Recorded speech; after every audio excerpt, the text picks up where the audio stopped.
اچھا جی، لگتا ہے کہ 25 اکتوبر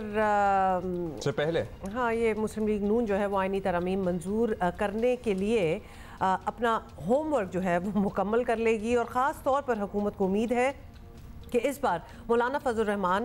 مخالفت نہیں کریں گے۔ حکومت اگر آئینی ترامیم منظور کرانے میں کامیاب رہی تو واضح طور پر ملک کے انتظامی اور عدالتی ڈھانچے میں بڑی تبدیلی آئے گی، اور ممکن ہے عدالتی اصلاحات سے مستقبل میں تحریک انصاف کو بھی فائدہ ہو، لیکن فی الحال پارلیمنٹ میں 2/3 اکثریت ثابت کرنے سے حکومت کا پلڑا جو ہے وہ بھاری ہو جائے گا۔ سینیٹر عرفان صدیقی صاحب ہمارے ساتھ موجود ہیں، سینئر رہنما مسلم لیگ نون کے۔ سینیٹر صاحب شکریہ۔ سینیٹر صاحب،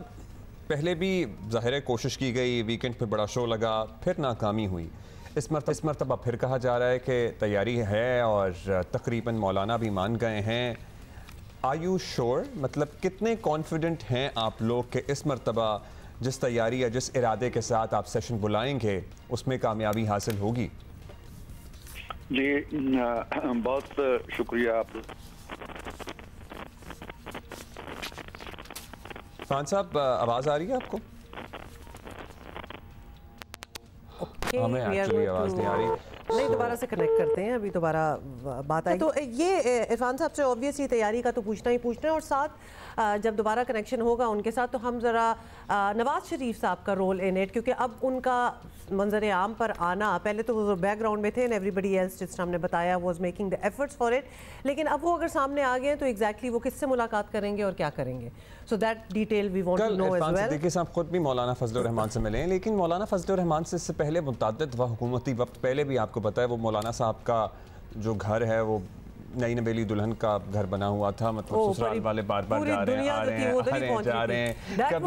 کبھی جوڑا لے کے، کبھی زیور لے کے، کبھی وہ مٹھائی پہنچانے کے لیے اور بھی آفرز لے کے، ایکچولی وہ سارا سلسلہ ہوا ہوا تھا۔ لیکن اب کل جو مولانا سے ملے ہیں عرفان صدیقی صاحب، کہہ تو رہے ہیں کہ تقریباً مولانا مان گئے ہیں یا مان جائیں گے۔ کن بنیادوں پر یہ دعویٰ کیا جا رہا ہے؟ کیونکہ دعوے تو پہلے بھی اس قسم کے کیے گئے ہیں، لیکن مولانا صاحب بھی بڑا کیٹیگوریکلی یہ کہتے رہے ہیں کہ کم سے کم یہ والی پارلیمان تو قطعی طور پر آئینی ترمیم کرنے کا مینڈیٹ نہیں رکھتی۔ اچھا، عرفان صدیقی صاحب سے تو ہم ٹرائی کر ہی رہے ہیں، لیکن ایک اور پرسپیکٹیو ہم نے لینا ہے، اور ہمیں جوائن کیا مرکزی سیکریٹری اطلاعات پاکستان پیپلز پارٹی شازیہ مری صاحبہ نے۔ اور شازیہ مری صاحبہ،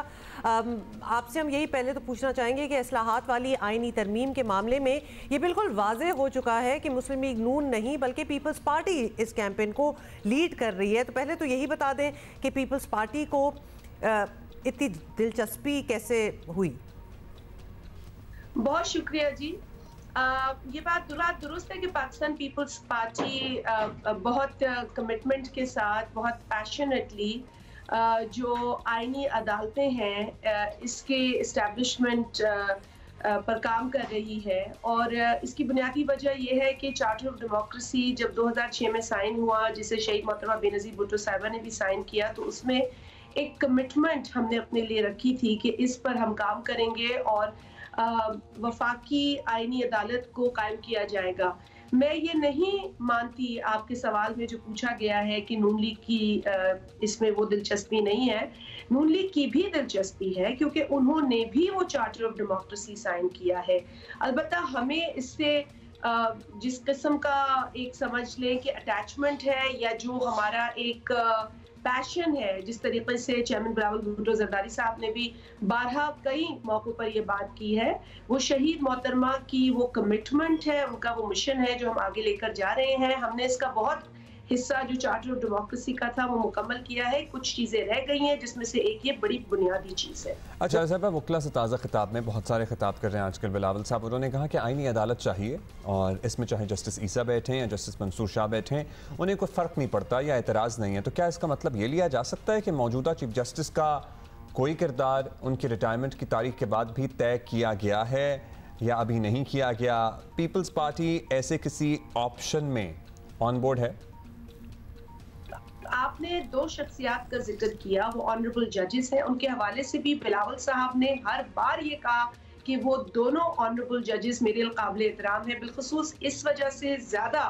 کہ 45 برس کے بعد انہیں شہید قائد عوام ذوالفقار علی بھٹو کا وہ فیصلہ